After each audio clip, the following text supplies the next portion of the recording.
Bonjour et bienvenue, c'est Philippe Defleur, la Minute 20, à consommer avec modération à la maison.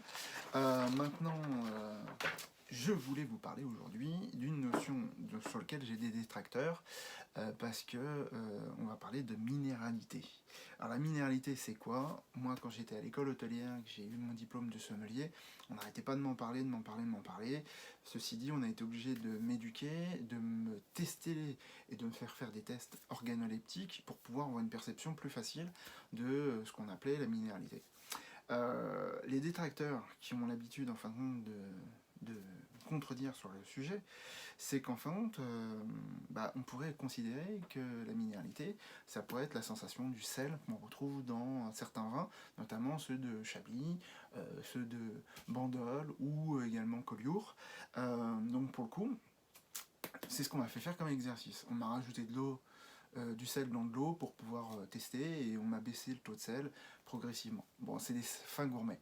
Mais c'est aussi pour ça que certains ne comprennent pas la minéralité.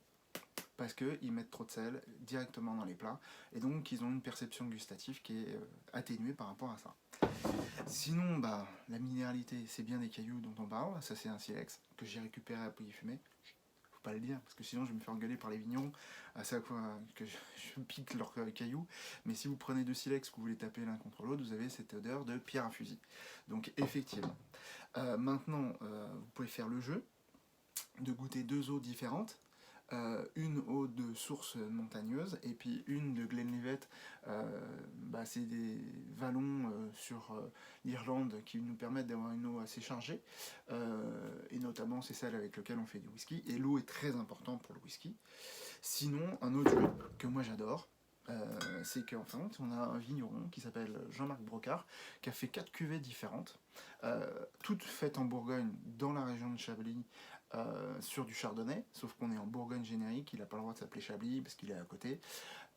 Il a bien réutilisé des terroirs qui étaient jurassiques. Et au Jurassique, à Chablis, l'océan a disparu. Et donc pour le coup, progressivement, quand ça s'est disparu, on a eu des strates et des couches avec plus ou moins de minéralité à l'intérieur de ces sols. Donc le Jurassique, c'est la première qui a disparu au niveau de l'eau. Ensuite, on a le Oxfordien, donc c'est exactement le même cépage, la même région, on est à quelques centaines de mètres l'un de l'autre, et la minéralité, là pour le coup on est en train de la sentir. Pour le coup, il a encore une autre, plus loin, portlandien, donc on est sur une concentration de sel un peu plus forte.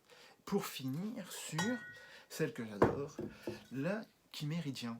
Et le chiméridien, c'est les mêmes sols qu'on retrouve sur Chablis, qui donnent ce côté prononcé en termes salins, iodé, ce qu'on appelle. Et donc effectivement, voilà comment on pourrait définir cette notion de minéralité.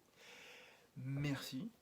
Bonne dégustation à vous. Les 4 bouteilles que je vous ai présentées, je vous le dis, je les ai trouvées à Carrefour parce que c'est là où on les retrouve le plus souvent, notamment au moment des foires au vin. Mais c'est une super expérience à faire pour comprendre la minéralité. Merci, à très bientôt.